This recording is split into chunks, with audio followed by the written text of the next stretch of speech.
முதல் வாசகம். என் வாக்கு என் விருப்பத்தை செயல்படுத்தும்.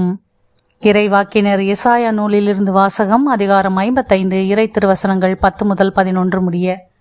ஆண்டவர் கூறுவது: மழையும் பனியும் வானத்திலிருந்து இறங்கி வருகின்றன. அவை நிலத்தை நனைத்து முளை அரும்பி வளரச் செய்து விதைப்பவனுக்கு விதையையும் உண்பவனுக்கு உணவையும் கொடுக்காமல் அங்கு திரும்பிச் செல்வதில்லை. அவ்வாறே என் வாயிலிருந்து புறப்பட்டு செல்லும் வாக்கும் இருக்கும். அது என் விருப்பத்தை செயல்படுத்தி எதற்காக நான் அதை அனுப்பினேனோ அதை வெற்றிகரமாக நிறைவேற்றாமல் வெறுமையாய் என்னிடம் திரும்பி வருவதில்லை. ஆண்டவரின் அருள்வாக்கு. இறைவனுக்கு நன்றி. பதிலுரை பாடல். திருப்பாடல் 34. பல்லவி. நீதிமான்களை இறைவன் அனைத்து துன்பங்களிலிருந்தும் விடுவிக்கின்றார். நீதிமான்களை இறைவன் அனைத்து துன்பங்களிலிருந்தும் விடுவிக்கின்றார். என்னுடன் ஆண்டவரை பெருமைப்படுத்துங்கள். அவரது பெயரை ஒருமிக்க மேன்மைப்படுத்துவோம். துணை வேண்டி நான் ஆண்டவரை மன்றாடினேன். அவர் எனக்கு மறுமொழி பகர்ந்தார். எல்லா வகையான அச்சத்தினின்றும் அவர் என்னை விடுவித்தார். நீதிமான்களை இறைவன் அனைத்து துன்பங்களிலிருந்தும் விடுவிக்கின்றார். அவரை நோக்கி பார்த்தோர் மகிழ்ச்சியால் மிளிர்ந்தனர். அவர்கள் முகம் அவமானத்திற்கு உள்ளாகவில்லை.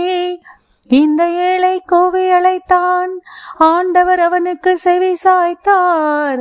அவர் எல்லா நெருக்கடி நின்றும் அவனை விடுவித்து காத்தார். நீதிமான்களை இறைவன் அனைத்து துன்பங்களிலிருந்தும் விடுவிக்கின்றார். ஆண்டவர் கண்கள் நீதிமான்களை நோக்குகின்றன.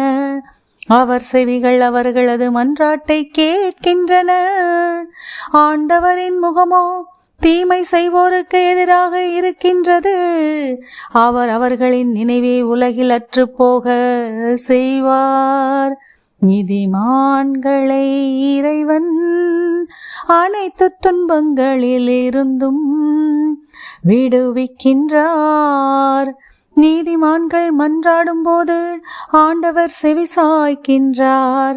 அவர்களை அனைத்து இடுக்கண்ணினின்றும் விடுவிக்கின்றார். உடைந்த உள்ளத்தார்க்கு அருகில் ஆண்டவர் இருக்கின்றார். நைந்த நெஞ்சத்தாரை அவர் காப்பாற்றுகின்றார். நீதிமான்களை இறைவன் அனைத்து துன்பங்களிலிருந்தும் விடுவிக்கின்றார். நற்செய்தி வாசகம். நீங்கள் இவ்வாறு இறைவனிடம் வேண்டுங்கள். மத்தேயு எழுதிய தூய நற்செய்தியிலிருந்து வாசகம். அதிகாரம் 6, இறை திருவசனங்கள் 7 முதல் 15 முடிய. அக்காலத்தில் இயேசு தம் சீடரை நோக்கி கூறியது: நீங்கள் இறைவனிடம் வேண்டும் பொழுது பிற இனத்தவரைப் போல பிதற்ற வேண்டாம். மிகுதியான சொற்களை அடுக்கிக் கொண்டே போவதால் தங்கள் வேண்டுதல் கேட்கப்படும் என அவர்கள் நினைக்கிறார்கள். நீங்கள் அவர்களைப் போல் இருக்க வேண்டாம். ஏனெனில் நீங்கள் கேட்கும் முன்னரே உங்கள் தேவையை உங்கள் தந்தை அறிந்திருக்கிறார். ஆகவே நீங்கள் இவ்வாறு இறைவனிடம் வேண்டுங்கள்: விண்ணுலகில் இருக்கிற எங்கள் தந்தையே, உமது பெயர் தூயதென போற்றப் பெறுக. உமது ஆட்சி வருக.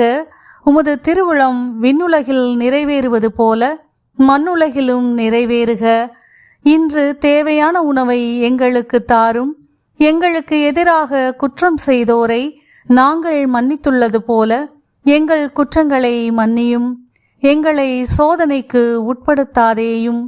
தீயோனிடமிருந்து எங்களை விடுவியும். ஆட்சியும் வல்லமையும் மாட்சியும் என்றென்றும் உமக்கே.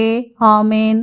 மற்ற மனிதர் செய்யும் குற்றங்களை நீங்கள் மன்னிப்பீர்களானால் உங்கள் விண்ணகத் தந்தையும் உங்களை மன்னிப்பார். மற்ற மனிதரை நீங்கள் மன்னிக்காவிடில் உங்கள் தந்தையும் உங்கள் குற்றங்களை மன்னிக்க மாட்டார். ஆண்டவரின் அருள்வாக்கு. கிறிஸ்துவே உமக்கு புகழ்.